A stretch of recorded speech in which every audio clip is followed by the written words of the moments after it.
everybody, welcome to my channel. My name is Katie. I'm so happy that you've decided to watch. I do a variety of videos, including topics about being a mama, topics about being a kitty cat mama, topics about food allergies, drug allergies, multiple children. Homeschooling is a huge one for me. Trying products randomly, and just offering my opinion and hopefully helpful to you in your life. And I'm very excited to hear back from you as well. So this video tonight is going to be the final of 3 videos that I'm doing on our homeschool scheduling. I have given you some basic information about when and how we take time off, when and how we take days off, days when we do less school, days when we do more school, and I've been pretty vague. I did that on purpose because there's no set anything when you have kids. One of the biggest adjustments I had to make when I had my oldest daughter was that no matter what I had planned, a baby will and can change that plan. So homeschooling does not change that fact of life. So it's a good thing we're all moms when we start homeschooling, because we've hopefully adjusted to that.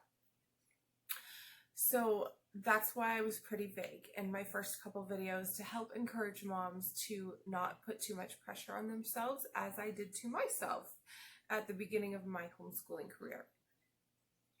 I'm going to give you a layout today of what our guideline for each day looks like.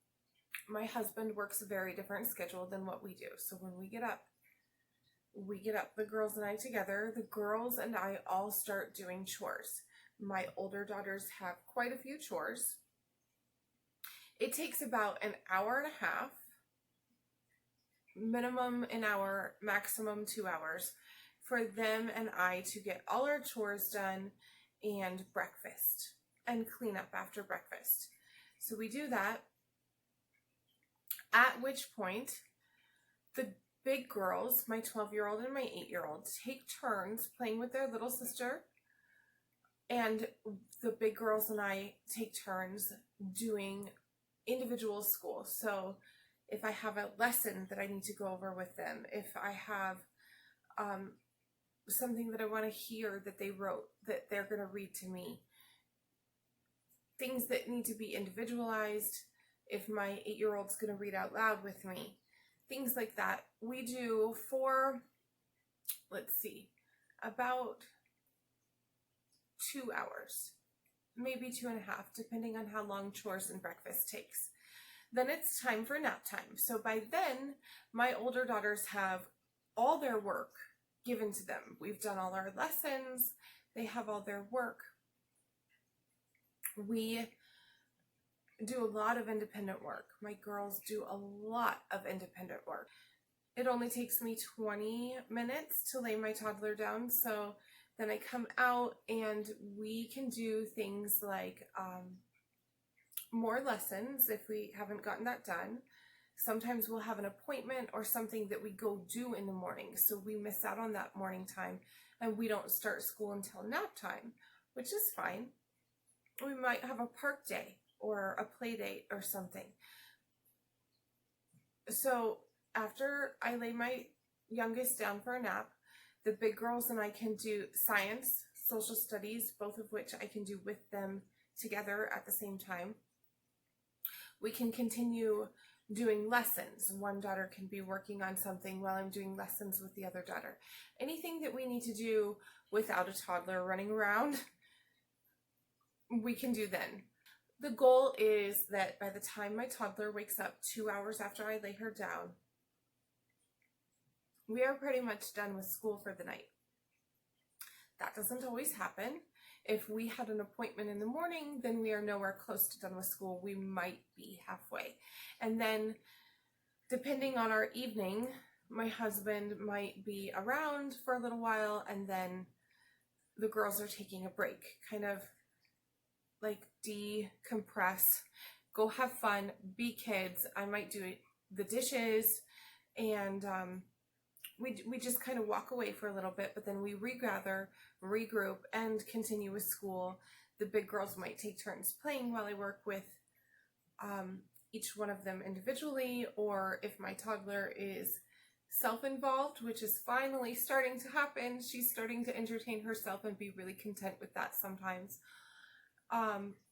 then we can do stuff together. Or I might end up doing a little bit of school with my toddler. She's only 3, so that's hit and miss whenever it works, whenever it makes her really happy at this point.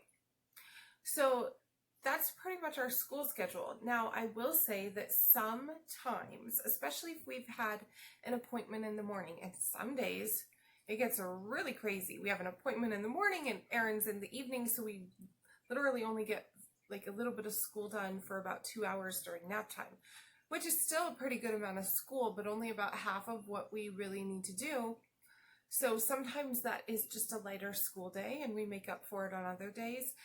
Once in a while, I will just happen to dive into something super great lesson or super involved science thing after my toddler goes to bed, because that time when I don't have to worry about her feeling left out or being alone and getting into things, or, you know, whatever kind of balancing act that is of having her awake while I do school. Sometimes if we've had a super busy day outside of school that's limited school, my older daughters and I will get really involved in something late at night, and that's okay. They can stay up a little bit and we can really dive into something, and sometimes that's when we get the most done the fastest and the highest quality of what we're doing.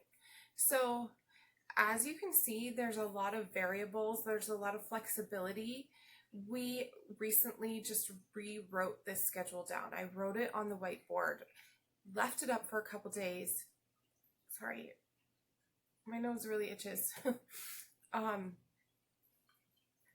I just used it as a reminder to my girls, because we have so much variety, they can really get sidetracked and get off the guideline a little too far, and they need a reminder, like a reining in. So the other thing I want to put out there is that you can start your day and you can end your day whenever it works. So we've talked about how I really encourage laying aside stipulations, pressures, expectations, either brought to you by your own self, which is a huge piece, or by other moms, by society, by your mom, by whoever.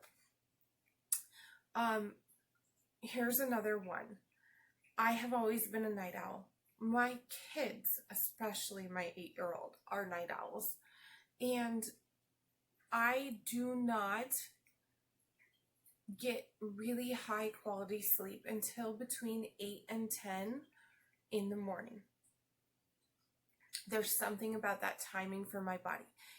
Even when I had a newborn, no matter how tired I am, no matter how much work I've done during the day, no matter how much I haven't slept for the last few days, I cannot go to sleep before midnight. And even if I do, if I happen to be just super run down, and I end up not sleeping as well through the night when that happens. So I fought that for years. For years, I felt lazy if I didn't get up by 8 o'clock in the morning. I felt ridiculous telling other moms and my mom and my family that I slept till 9 or I slept till 10 or that my babies did or my little girls. And I am so glad I finally got away from that. So over the course of maybe the last 5 years has been a lot of me relaxing and realizing things that work for me and being okay with them. During that processing, which it has been a process, we have gotten later and later and later. And up until about 6 months ago, what we had kind of settled into was getting up around 10,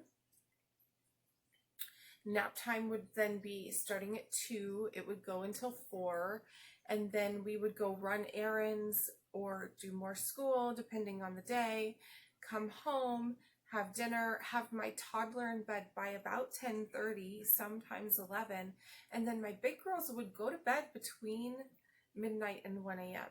Well, about 6 months ago, my husband switched kind of his position in his line of work. He's a truck driver, and he started working nights, 100% nights. He leaves for work around 8 p.m., 7 or 8 p.m., and doesn't get home until the next morning.